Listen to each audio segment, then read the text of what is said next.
કૃષ્ણ જેવો કોઈ ડાન્સર નથી, કૃષ્ણ જેવો કોઈ સિંગર નથી, અને કૃષ્ણ જેવો કોઈ મ્યુઝિશિયન પણ નથી. મ્યુઝિકનો દેવ કૃષ્ણ. એને ભગવદ્ ગીતા પણ ગાઈ છે, એને રાસ પણ રમ્યા છે, અને એને યુદ્ધ પણ કર્યું છે. Krishna is everything. બધું એમાંથી તમને મળશે. એમ આપણા જીવનમાં જો કૃષ્ણ ન હોય ને તો પ્રેમ જ ન હોય. સિરિયસ લાઈફ જ બધા જીવતા હોય બધા. અને ઘણા પાછા એમ કે ટેન્શન લેવાનું નહીં, દેવાનું. આજે તૈયાર થયા છે લાવાનો ઉદ્ધાર કરું કાલિયા નાગને. ઉદ્ધાર કરવા માટે એક જોરથી પ્રહાર કરે છે અને એ દડો યમુનાજીમાં જાય છે. આજે કાલિય દમન કરવા માટે જાય છે. યમુના જળની અંદર ગયા, બધા ના પાડે છે, ન જા કાના, તું શું કરે છો? અંદર પ્રવેશ કરે છે.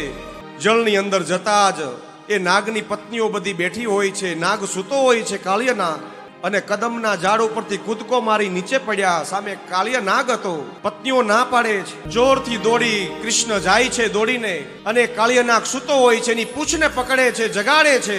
અને કાલિય નાગ જોવે છે આ તો બાળક છે, અને બાળકનું આવું દુસ્સાહ્ય જોઈ વિચાર કર્યો કે તું બાળક છો, તું વયો જા અહીંથી.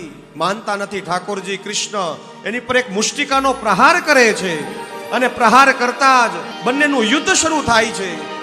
અને ધીરે ધીરે મારતા મારતા કૃષ્ણ એની પૂંછ પકડીને જોરથી કૂદકો મારી એની ફેણ ઉપર બેસે છે. જેમ શિવે તાંડવ કર્યું, આજે કૃષ્ણ તાંડવ કરે.